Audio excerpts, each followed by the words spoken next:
All right, so this is a continuation of the selling of the U35, Kubota U35 Super Series 2. I had a 2013 and, way too much time spent on researching what to get, right? So tried the first tried the Kubota U35-4, the new one with the cab. Actually, before that, I tried a Cat 304 because I thought, the Cat 304 zero turn, it's a little bigger machine. It's gonna be perfect for what I need. Because I'd like to have just a little bigger machine. I just don't want it too big to be able to, again, haul it around, deal with all that stuff. So, tried to, my Cat sales guy called me up and said, hey, I got a 304 coming in.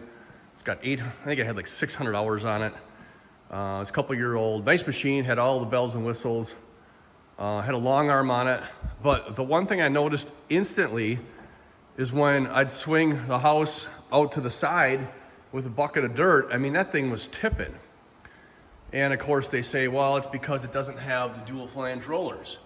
So coming from the Kubota U35 Super Series 2, that thing back in, I don't know whenever they did it, but way back when they had, dual flange rollers. So you have more stability, right? You're not pivoting on just that little center piece. You actually get the roller coming out on the outside.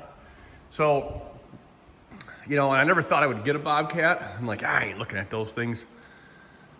So went to the Kubota guy, my Kubota rep, was out there test driving U35-4. And I went right from the Cat, drove out to the Kubota place and jumped on the U35-4. And as soon as I started it up, I'm like, God, this thing is loud inside the cab. Now, coming from my U35, the Super Series, and that was an open ROPS, man, that thing was quiet. It was very precise on the controls. It was an awesome machine. And I was really worried about getting it up. But I'll tell you what, once you have a cab, get a cab.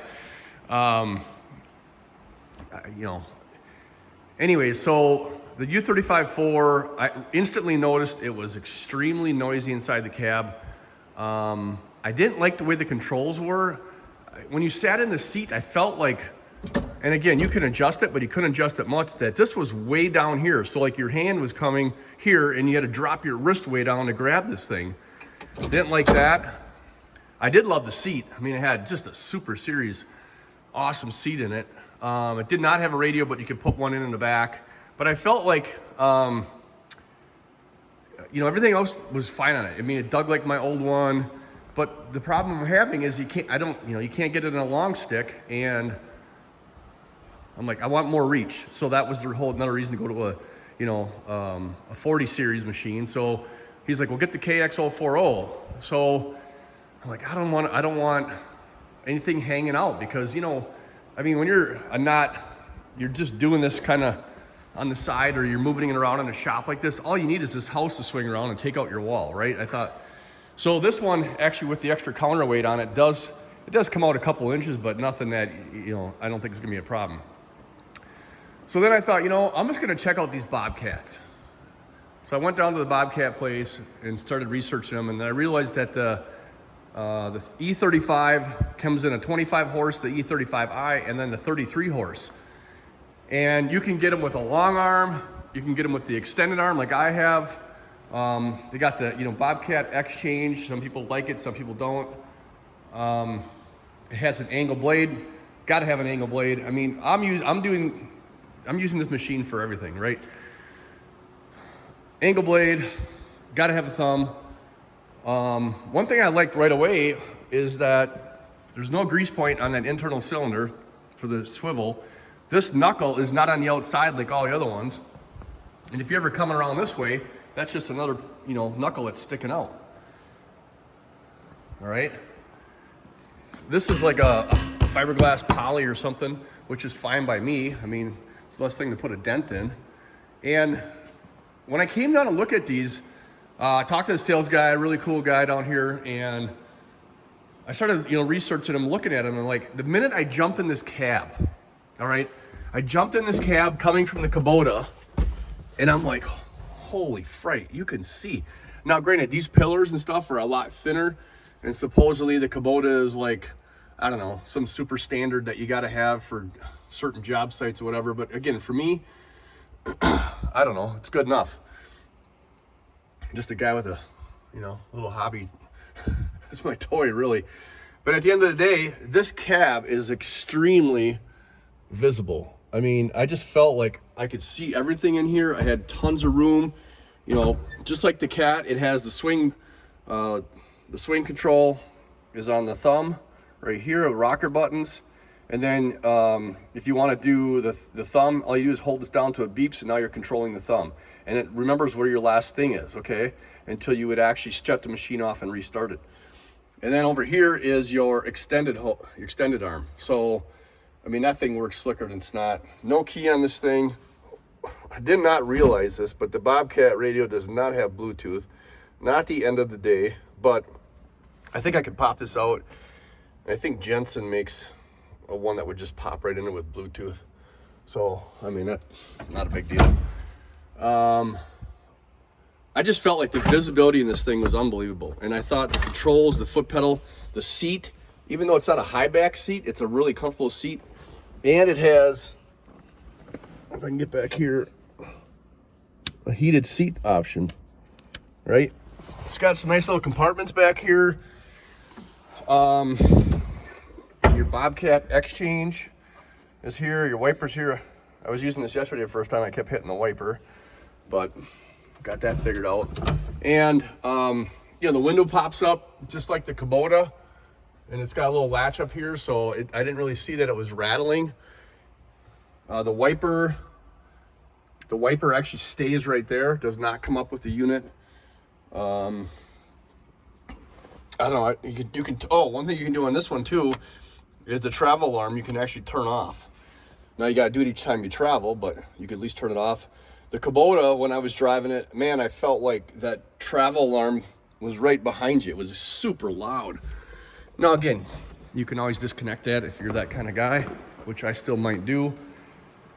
The Kubota had actually lights up here, which I thought were kind of nice. And it had a light on the boom, or dipper. I'm not sure if that's a boom or dipper. I'm learning. Anyways, the light, you got a light down here too. So, I mean, you could add lights up there. You could put a big LED light bar. So a couple things that stuck out was just the roominess of the cab, the visibility to the cab. I definitely, you know, again, some guys don't like it, but for what I'm doing, the extended arm. I mean, like yesterday, I went to rip out some small trees on some property we have, and you know, grab the tree, stick it out, extend it out, boom, right on the pile. So, you know, I think the biggest thing is just making sure you're not abusing that extended arm. And I just think the build quality overall is pretty solid on these things. They're pretty massive. You know, not that the Kubota wasn't. Kubota was, I thought, built pretty well. I really do like my Kubota. I mean, I liked it. I think I would have liked the new one, but sold me as the extended arm, the cab. So this is the new R series. You know, they upgraded.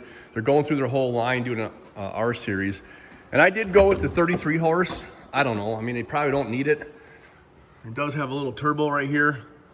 I mean, this is the Doosan motor. I don't know. They're from Korea. They can't be all that bad. South Korea, huh? Make a lot of big stuff. I do notice that when you're running like half throttle in here, it seems a little bit more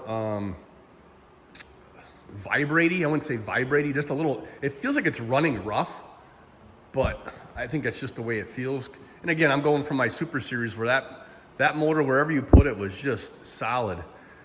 I did notice yesterday when I was swinging the house, it does have a swing brake on it, and it felt a little more sloppy than what I'm used to. And then, you know, I do set stones and stuff and build retaining walls with that. I wanted to make sure it had a real gentle movement when you're setting rocks. You don't want to be all over the place. And the controls, if you just lightly move them, I mean, you can get a real gentle control out of it. So that was one thing I wanted to make sure. But then, you know, you hit it and it feels like it's got like a torque converter that kicks in and really swings you around. So I don't know, overall, this, I was pretty happy with it. You know, I don't think you're gonna find the perfect machine when you're out there looking around. I did like the fact that that exchange, I mean, it is kind of a little bit get used to. Some people say that the seals go out in here over a while, but oh well, we'll just deal with that. The bucket breakout seems pretty good. I mean, Kubota, you know, they say that they got, you know, I don't know, what, 1,000 pounds more than everybody else. I just wonder how they're testing it. I do feel like my Kubota 24-inch bucket was actually bigger. It seemed like it was more round in the back and hold more dirt. I don't know. I mean, if I guess you need a bigger bucket, just get a 30-inch or something. The blade seems pretty nice and solid. I do like how they kind of changed this up here compared to what my old one was. That started wearing out on me, and I got a lot of play in it. So I don't know. All in all, just wanted to give you a little addition to the video of what I decided to go with, and pretty happy with it. Got to use it about 3 hours yesterday, so we'll hopefully put some more on it. Running at full throttle in there, I mean, it's quiet. If you look, there's actually on Kubota's, or on Bobcat's website, they do a test on decibels, and they say it's, you know, 5, 6, 7 decibels quieter than, I think the John Deere was real close. I really did not check out the John Deere. I don't know why I really didn't. Other than the fact, I think the specs just really kind of weren't where I wanted it to be. I mean, I do think that John Deere 50 is an all-around good machine. But then I looked at the Bobcat, and I really would like to have a Bobcat 50. But I don't know, where do you stop, you know? Then you want to get it in between houses or buildings, and the next thing you know, you can't move it around. So at the end of the day, I still think the 35 with that little bigger motor, it adds a little bit more weight to it. Supposedly this weighs 8,800 pounds with the exchange arm and the bigger motor. So it gives you a little bit extra, I think, grunt and power. I mean, I think excavators are only as good as much as they weigh, right? So I can still haul it on I got a little 18-foot speed loader, 12,000 pound speed loader, which, I don't know. Well, I got a big ripper tooth with it. That thing does some damage. So at the end of the day, nice little toy to be able to get in and out of places and get stuff done.